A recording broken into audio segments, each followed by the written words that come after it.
Assalamualaikum warahmatullahi wabarakatuh. We are from Group 6 and today we will deliver our presentation in English syntax about clauses 2. Okay. Our group members are me, Tiara Pramudita, Emma Nasinos Konaah, and Cindy Ariska Putri.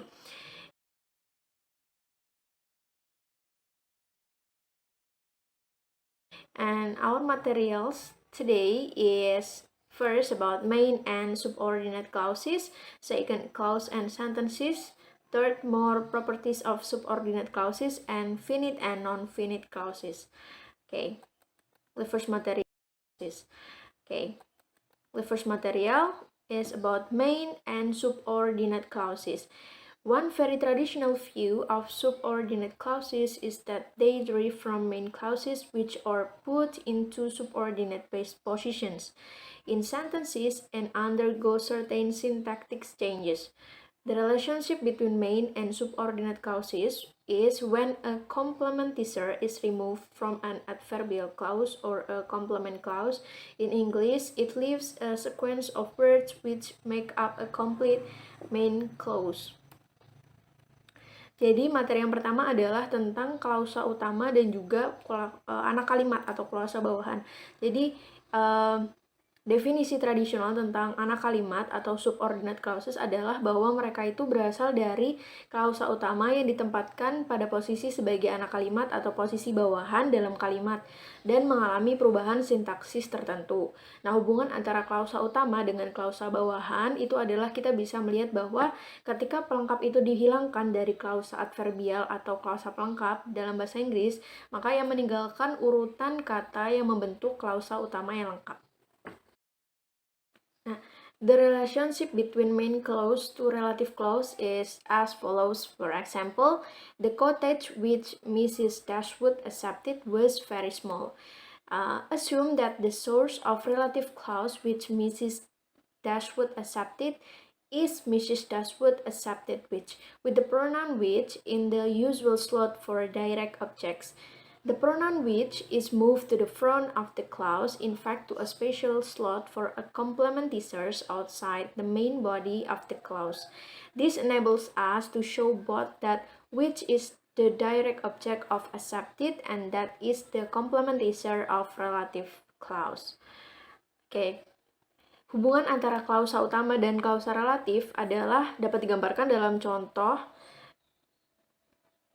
The cottage which Mrs. Dashwood accepted was very small. Kita dapat mengasumsikan bahwa sumber klausa relatif which Mrs. Dashwood accepted adalah Mrs. Dashwood accepted which dengan kata ganti which pada slot biasa untuk objek langsung. Kata ganti which ini dipindahkan ke depan klausa, sebenarnya ke slot khusus untuk pelengkap di luar tubuh utama klausa. Ini memungkinkan kita untuk menunjukkan baik bahwa which merupakan objek langsung dari accepted dan bahwa itu adalah pelengkap dari klausa relatif. Next, about clause and sentence. The clause is an important unit of analysis because many head modifier relations are found within the clause and because the criteria for constituent structure such as transposition apply best inside the clause. The sentence is not very useful in this respect, only if view dependency relations cross clause boundaries, and the constituent structure criteria do not really apply outside single clauses. Yang materi selanjutnya adalah klausa dan kalimat. Klausa itu adalah unit analisis yang penting karena banyak ditemukan hubungan head modifier di dalam klausa dan karena kriteria untuk struktur konstituen seperti transposisi berlaku paling baik di dalam klausa. Namun, kalimat itu tidak terlalu berguna dalam hal ini. Hanya sedikit hubungan ketergantungan yang melintasi batas klausa dan kriteria struktur konstituen tidak benar-benar berlaku di luar klausa tunggal. Example, Anne Musgrave has just seen Mr. Elliot in Bath Street. This example contains a single main clause which can stand on its own and constitute a sentence. Has seen has two noun phrase as complements. The form of has must be has and not have, since there is agreement in number between the first noun phrase and the verbs.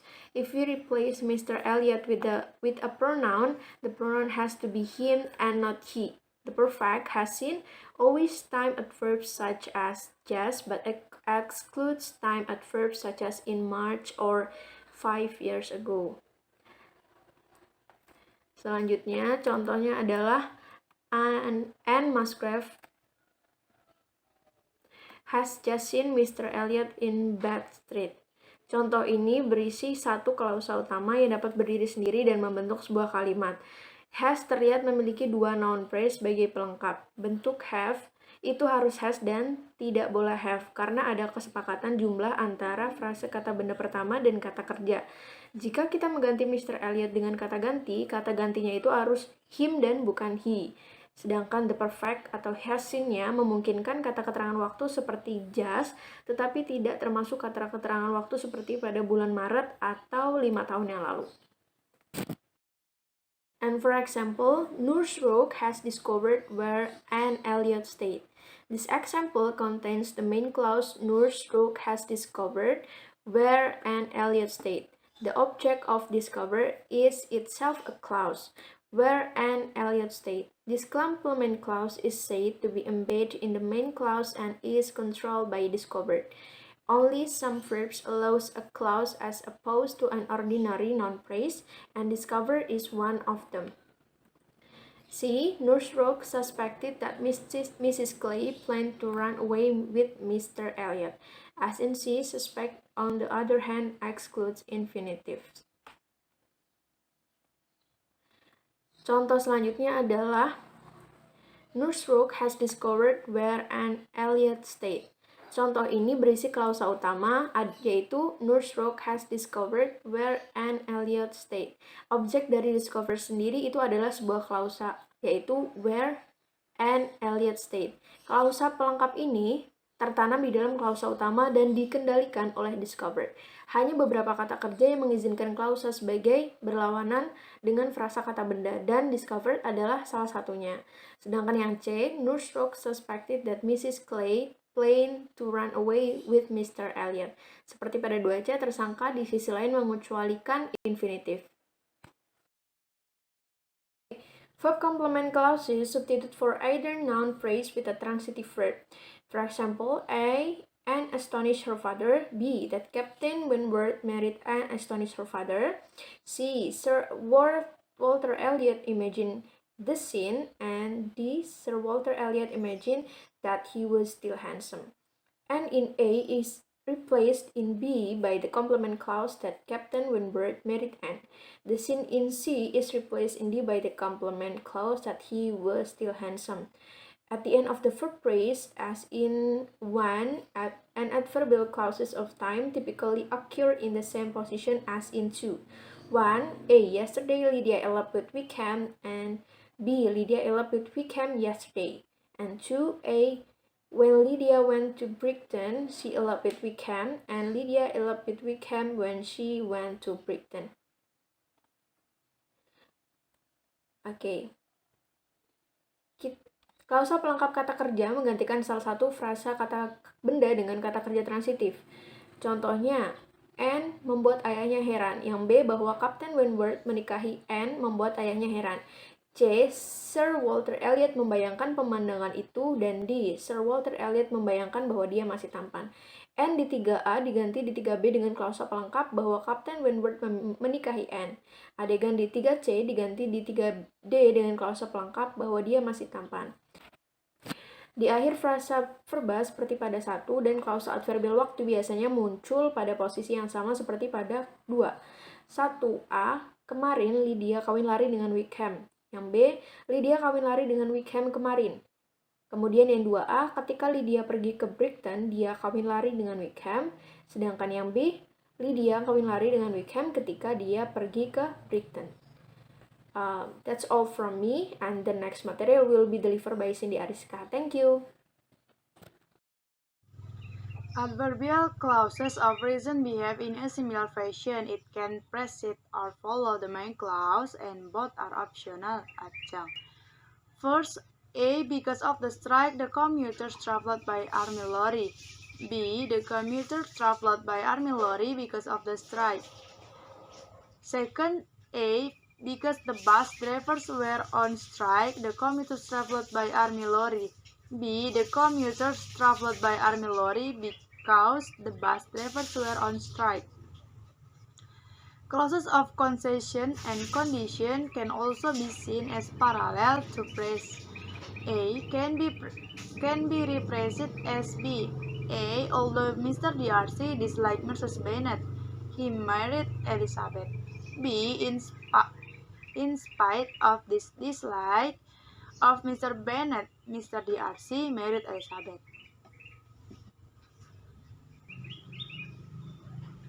Klausa adverbial alasan berperilaku dengan cara yang sama, itu bisa mendahului atau mengikuti klausa utama, dan keduanya optional atau tambahan. Sebagai contoh, A. Because of the strike, the commuters traveled by army lorry. B. The commuters traveled by army lorry because of the strike. 2. A. Because the bus drivers were on strike, the commuters traveled by army lorry. B. The commuters traveled by army lorry because the bus drivers were on strike. Klausa konsesi dan kondisi juga dapat dilihat sebagai paralel dengan frasa. Frasa A dapat dirubah menjadi B. Sebagai contoh, although Mr. Darcy disliked Mrs. Bennet, he married Elizabeth. In spite of his dislike of Mr. Bennet, Mr. Darcy married Elizabeth.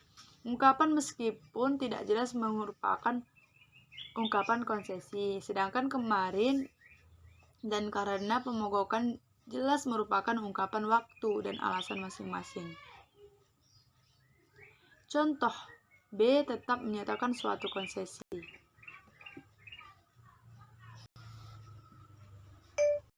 More properties of subordinate clauses, other similarities and differences between main and subordinate clauses.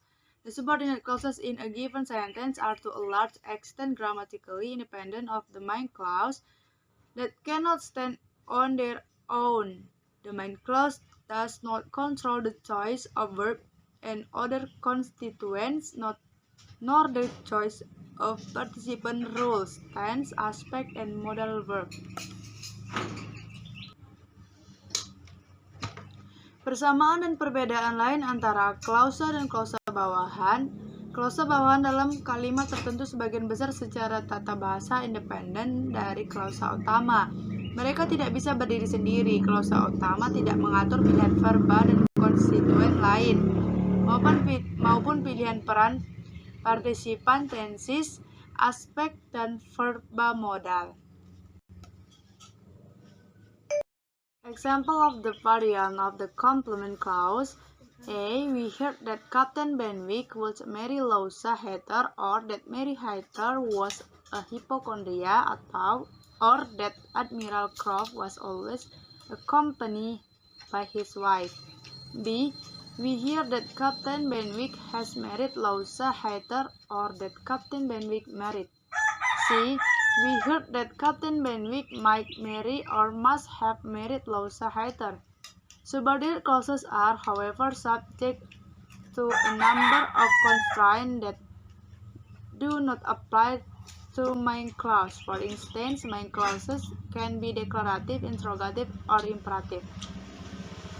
For example, A. Captain Wentworth wrote a letter to Anne Elliot. Declarative. B. Did Captain Wentworth write a letter to Anne Elliot? Interrogative. C. Write a letter to Anne Elliot? Imperative. Contoh varian dari klausa complement. Bagian A. We heard that Captain Benwick would marry Louisa Heather, atau that Mary Heather was a hypochondriac, atau that Admiral Croft was always accompanied by his wife. Dua dari klausa pelengkap aktif, dan yang terakhir pasif. Satu klausa pelengkap adalah konstruksi copula, bahwa Mary Heather adalah seorang hipokondria, sedangkan dua lainnya tidak. B. We heard that Captain Benwick has married Louisa Heather, atau that Captain Benwick married. Satu, klausa pelengkap memiliki kata kerja sempurna, telah menikah. Yang kedua, memiliki bentuk lampau yang sederhana, menikah. Yang ketiga, memiliki kata kerja bentuk sekarang adalah menikah. Dan yang keempat, memiliki kata kerja bentuk masa depan, akan menikah. C. We heard that Captain Benwick might marry must have married Louisa Heather. Klausa pelengkap memiliki kata kerja modal yang berbeda, mungkin menikah versus harus menikah. Klausa bawahan, bagaimanapun tunduk pada sejumlah kendala yang tidak berlaku untuk klausa utama. Misalnya, klausa utama dapat bersifat deklaratif, interrogatif, atau imperatif. Sebagai contoh, A. Captain Wentworth wrote a letter to Anne Elliot sebagai deklaratif. B. Did Captain Wentworth write a letter to Anne Elliot sebagai interrogatif. Write a letter to Anne Elliot sebagai imperatif. Subordinate clauses are not free with respect to choice of declarative, interrogative, and imperative syntax. For example, relative clauses, adverbial clauses, and most types of complement clauses must have declarative syntax. For example, A. Because did Mariana love Ilongbi, she refused to believe that he had deserted her. Or because Mariana loved Ilongbi. B. If did Emma leave Hartfield, Mr. Woodhouse would be unhappy. Or if Emma left Hartfield. C. When did Fanny return, she found Tom Bertram very ill. Or when Fanny returned. The phrase most types of complement clause was used because a number of verbs allow a type of complement that is traditionally called indirect question. For example, A. Elizabeth asks whether or if Mr. Bingley would return to Netherfield.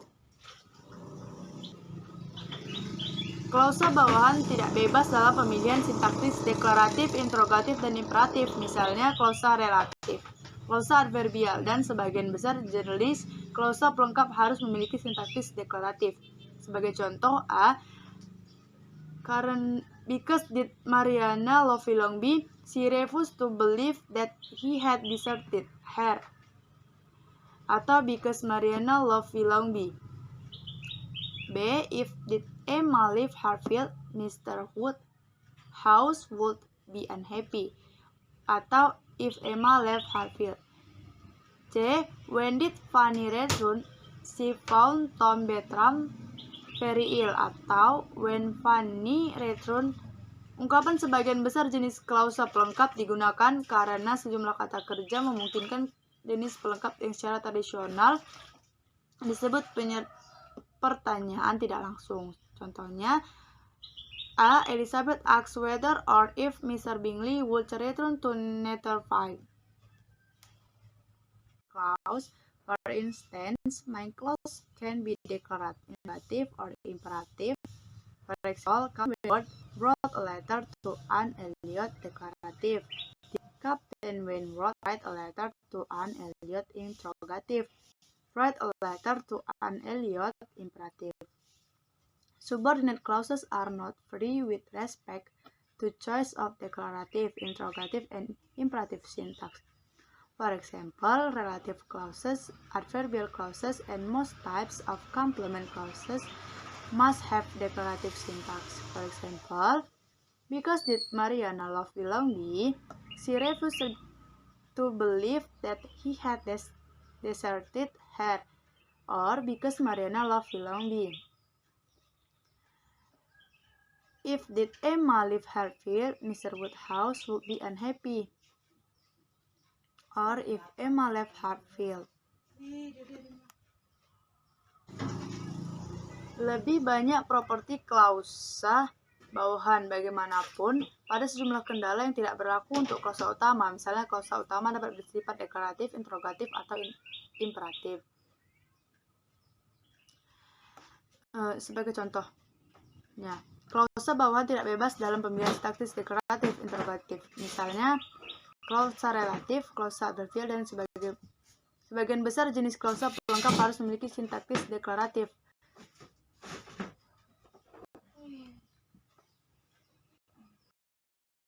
Subordinate clauses are limited in other respect. Main clause, but not subordinate clauses, are open to a wide range of syntactic construction. For example, prepositional phrase prompting. A in came on notice, or on notice came in, or into the room came on notice. B, she said that in came on notice, or she said that into the room came on notice. The construction has a preposition in first position followed by the main verb followed by the subject noun phrase. It can occur in declarative main clause and in complement clauses. Compare B, but not in relative clauses or adverbial clauses.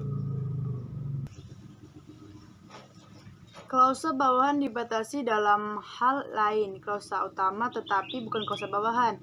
Terbuka untuk berbagai konstruksi sintaksis. Sebagai contoh,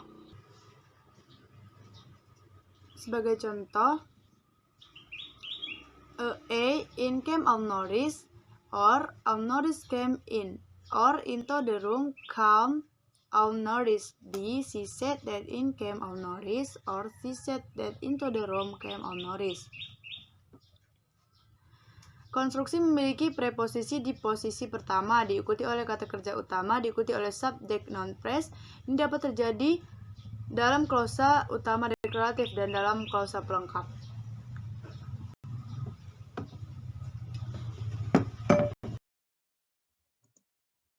Next, most properties of subordinate clauses. First, negative fronting. A never had Sir Thomas been so offended. Sir Thomas had never been so offended. B did was that never had Sir Thomas been so offended. Example from B can be derived from Sir Thomas had never been so offended. Never moves to the front of clause and Sir Thomas had changed places. As with preposition fronting, the construction acceptable in main clause and complement clause but not in relative or adverbial clause. Yang pertama yaitu negative fronting. Yang A, tidak pernah Sir Thomas begitu tersinggung. Sir Thomas tidak pernah begitu tersinggung. B, mereka menyadari bahwa Sir Thomas tidak begitu tersinggung. Contoh dari B dapat berasal dari Sir Thomas tidak pernah begitu tersinggung. Bergerak ke depan, klausa, dan Sir Thomas mengganti tempat perubahan. Seperti halnya preposition fronting, konstruksi dapat diterima dalam klausa utama dan klausa pelengkap. Tetapi dalam klausa relatif atau adverbial clause tidak dapat diterima. Next, more properties of subordinate clause. Second, take question. A, Dr. Glennie habitually ate too much rich food, didn't he? B, we realize that Dr. Glennie died because he ate too much rich food, didn't he? Didn't he in A is take question, so name because the structure consists of declarative clause. Dr. Granley habitually ate too much rich food with a question tag on the end. Didn't he? The question consists of verbs such as did, might, can, and so on, plus a pronoun, and possibly with the negotiation mark at not. Kedua, question tag. A. Dr. Granley biasa makan terlalu banyak makanan bergizi, bukan? B. Kami menyadari bahwa Dr. Granley meninggal karena makan terlalu banyak makanan bergizi, bukan? Didn't he di sini dalam A adalah pertanyaan tag. Dinamakan demikian karena struktur terdiri dari klausa deklaratif. Dr. Granley biasanya makan terlalu banyak makanan bergizi dengan pertanyaan yang ditandai pada akhirnya bukan. Pertanyaan tag ini terdiri dari kata kerja seperti yang dilakukan, mungkin, bisa, dan seterusnya. Ditambah dengan kata ganti dan mungkin dengan penanda negasi tidak. Next, finite and non-finite clause. The clauses examined in this chapter all have finite verb because A. Fanny regretted talking to Mary. B. Henry wanted to marry Fanny. D. C. Mr. Bay having taken other upstairs, Mr. Brantley proposed to Jane. D. All Mr. Collins does in praise Lady Butch. And E. Lady DeBurgh tried to persuade Elizabeth to renounce Mr. Darcy.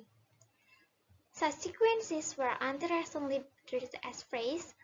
For instance, to marry Fanny in B was described an infinitive phrase, and talking to marry in A as a gerund phrase. There are, however, good reasons for treating them as a clause, like the classical finite subordinate clause.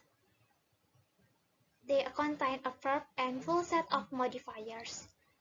Marry in B has Fanny as a complement, talking in A has to marry as a directional complement, and having taken in C has Mr. Bennet and the others as complements and upstairs as directional complement. They can have aspect as so by which are perfect and by B which is progressive. A. Fanny menyesal berbicara dengan Mary. B. Henry ingin menikah dengan Fanny. C.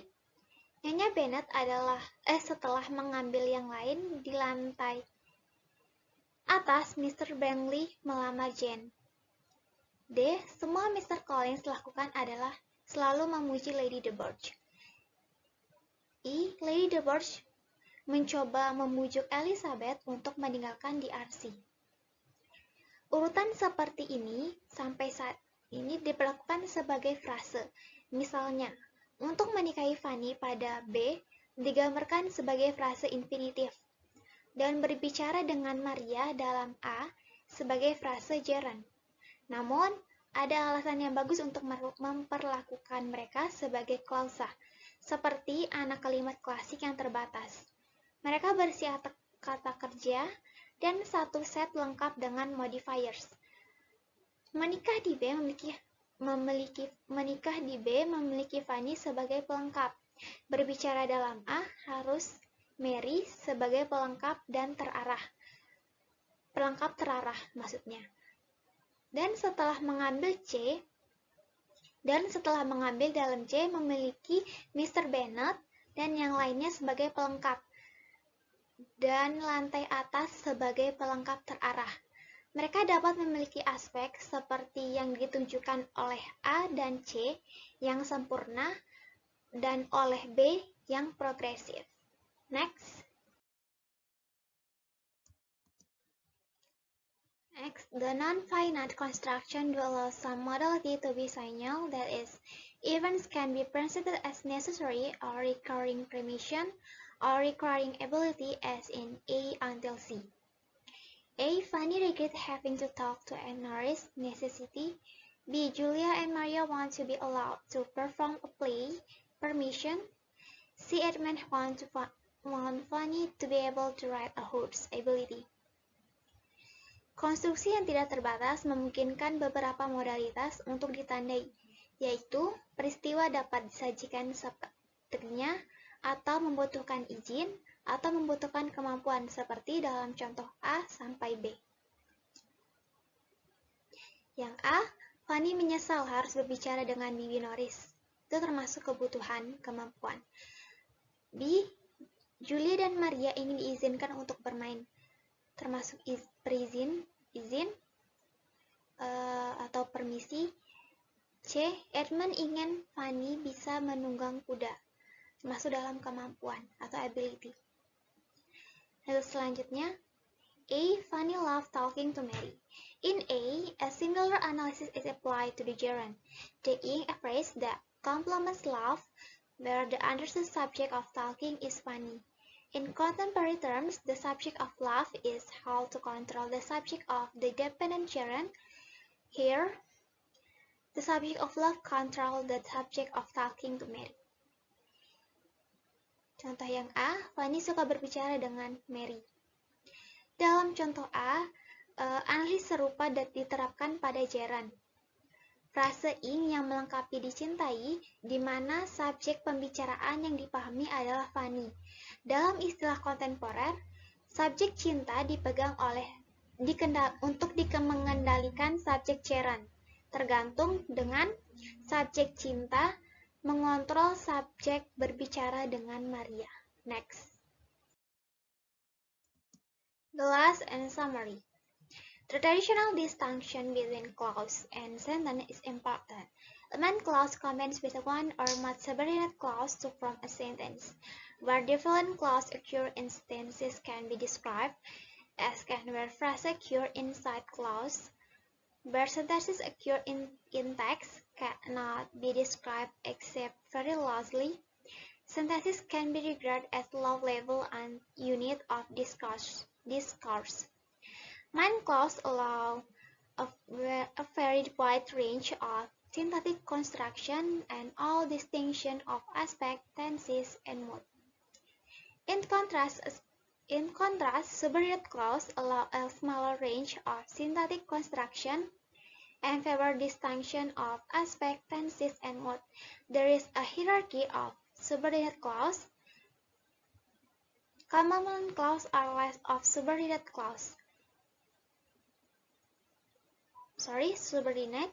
Relative and adverbial clauses are more subordinate. What were traditionally regarded as infinite and gerund phrases are now treated as clauses on the ground that they express proposition, and like finite clause consists of verb plus